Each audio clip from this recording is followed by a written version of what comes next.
If you don't have Twitter, now is the time to get a Twitter account, people, because today was comedic gold. I was thoroughly entertained throughout work today, and it was goddamn hilarious. And if you don't know what happened, I'll, get you up to speed. Today, Quantum Break was announced for PC, and not a year later or 6 months down the line or 2 months down the line. It was announced same day as the Xbox One version with crossplay. So if you buy the Xbox One digitally, then you get the PC version free. Now, most normal, I repeat, most normal level-headed people will probably look at this as something that is good, something that was foreseeable, because Remedy has always supported the PC, because the Xbox One has been struggling. And what happens when you're struggling? You gotta make that dough. You gotta make that money. Now, last generation, you didn't see Microsoft putting a lot of their games on the PC. Why? Because the Xbox 360 was dominant. Fast forward to this generation, the Xbox One isn't doing so good, people.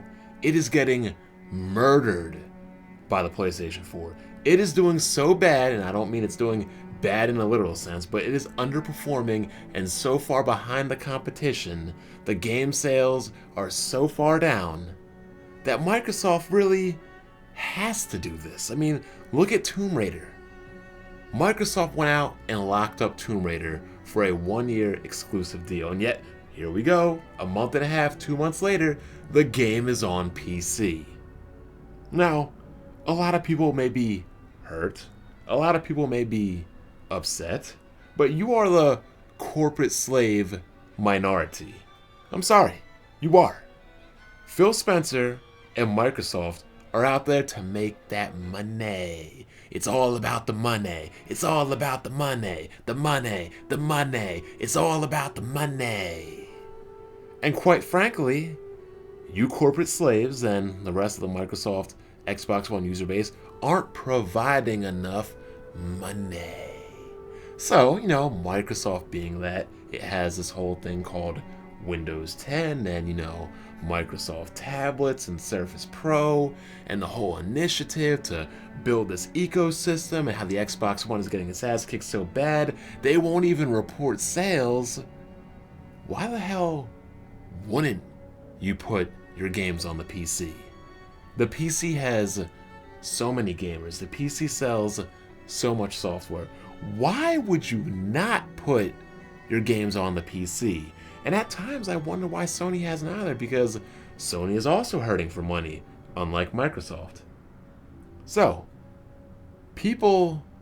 I'm sorry, I don't consider you corporate slaves, you cheerleaders, you fanboys people. Corporate slaves are upset. And as you can see in this comment right here, from none other than the champion of the 2015 Corporate Slave Awards, he goes on to say that, Phil, you didn't stop to ask the hardcore fans that stuck by Xbox if this is even what we wanted. It's not. I'm sorry? Are you on the board of directors? Are you a shareholder? Are you in the meetings? Are you even at a position or an entry-level job at Microsoft? Oh wait, no! You're not. You are a minority of corporate slaves on YouTube. You think that Phil Spencer is going to consult with idiots and morons like you whether or not his decisions to release a game to more people to earn more money is okay or not? Really? I mean, you act like you're on the board of directors, like he needs to come to you. No. I mean, hell, you could judge by your gamer score. You don't play anything, so why would you even listen to people that, I don't know, don't play games? And then the champion goes on to say, and sad to say, I canceled my Quantum Break pre-order, as I said I would. You weren't upfront on Quantum Break going to PC.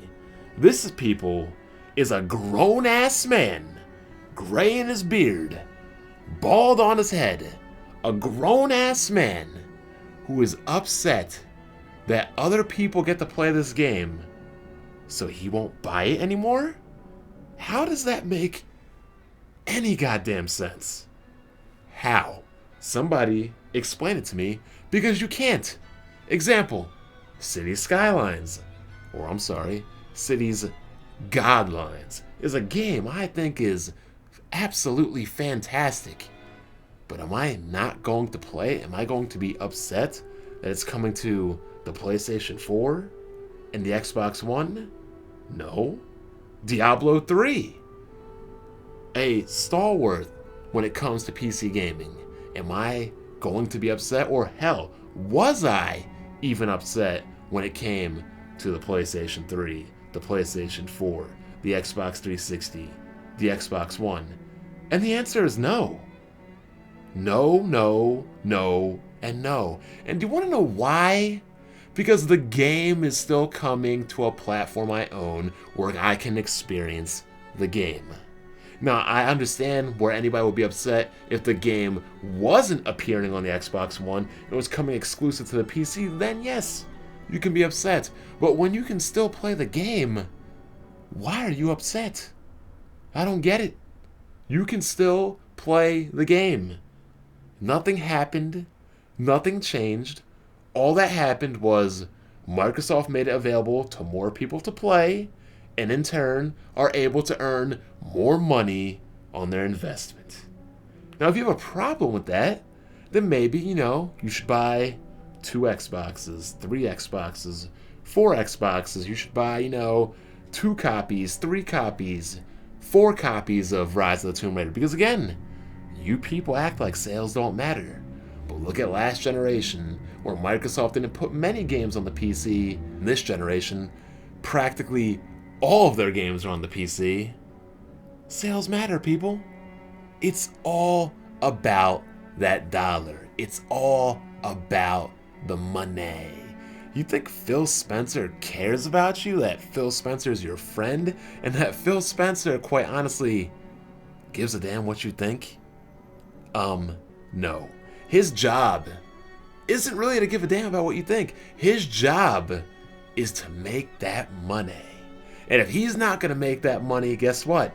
He's going to be out of the job, and they're going to hire and replace him with somebody that can, guess what? Make that money. So, the most hilarious part about this whole ordeal is that Phil Spencer actually replied.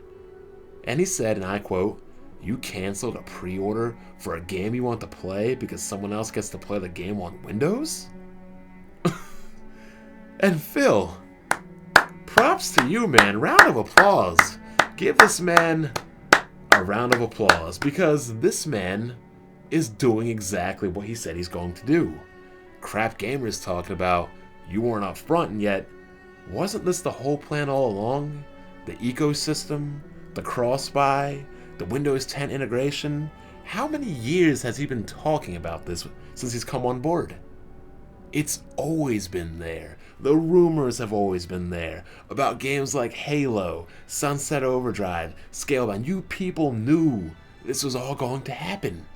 So why are you acting surprised? I don't understand. But really, the only people that are mad aren't Xbox gamers, not people that are fans of the Xbox, but people, mainly grown-ass men, who are so persistent and insistent on fighting this Neverland fictional fake console war.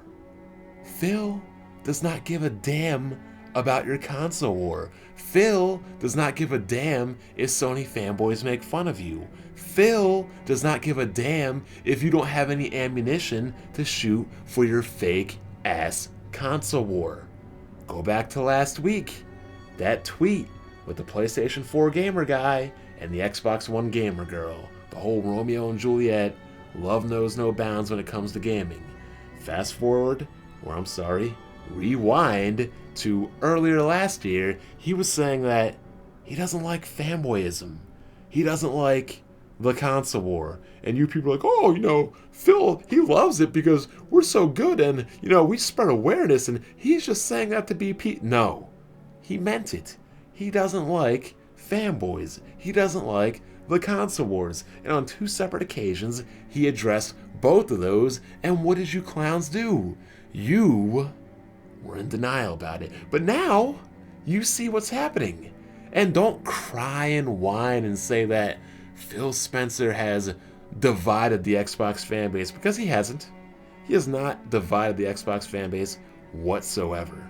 Because, my friends that have an Xbox One, they probably could care less if I'm playing Quantum Break on the PC, Rise on the PC, Dead Frame Rate on the PC, Killer Instinct on the PC. Quite frankly, they couldn't care less.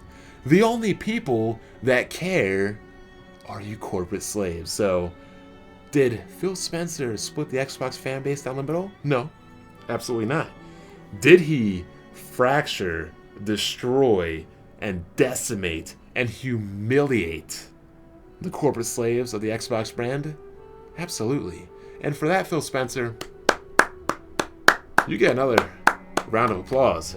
Because Phil is a businessman, and he understands there are people like me and tons of gamers like me that are not going to play a game at 30 frames per second, that are not going to play a game on a console. We like our PC, and that's what we want to play on. We want to control our environment. We want to choose our settings. We want to choose our hardware. We want to choose our controller, and we do not want to be confined to the limitations of a console. And for those people that aren't going to buy into the Xbox brand, Phil goes, you know what? If we make those games available to them, they're going to give us money. And they're going to buy our game. Because I spent money on Rise of the Tomb Raider.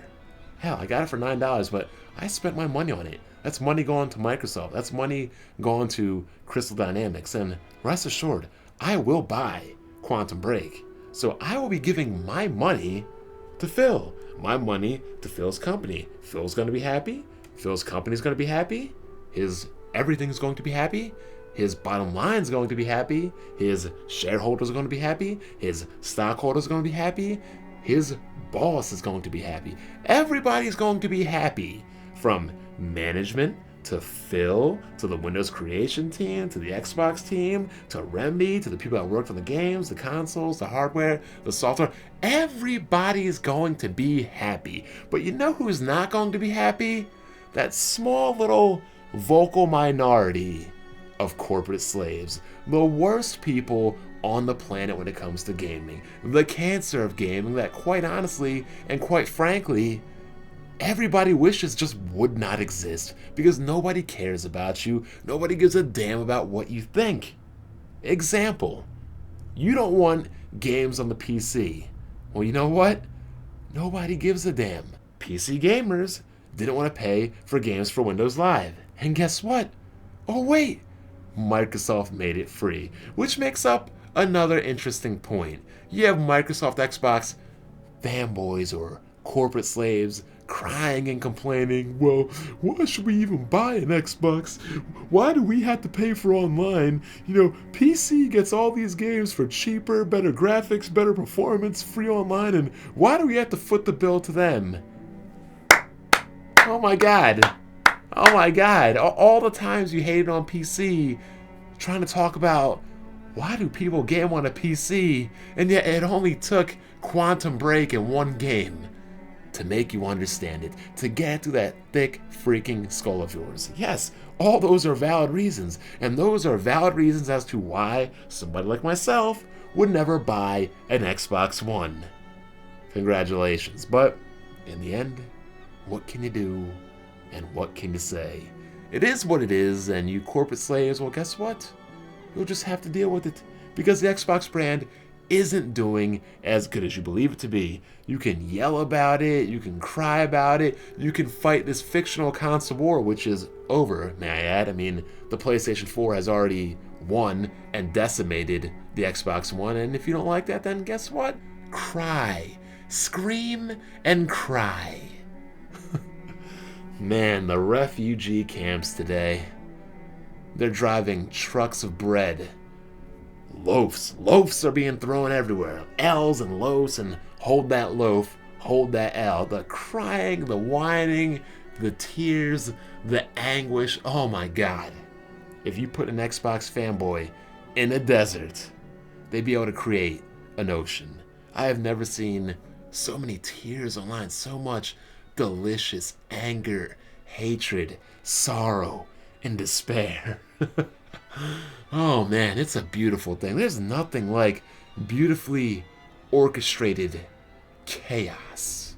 And this isn't the end. This is only the beginning. So while you sit there whining and crying and hopefully thumbing down this video, just know what time it is.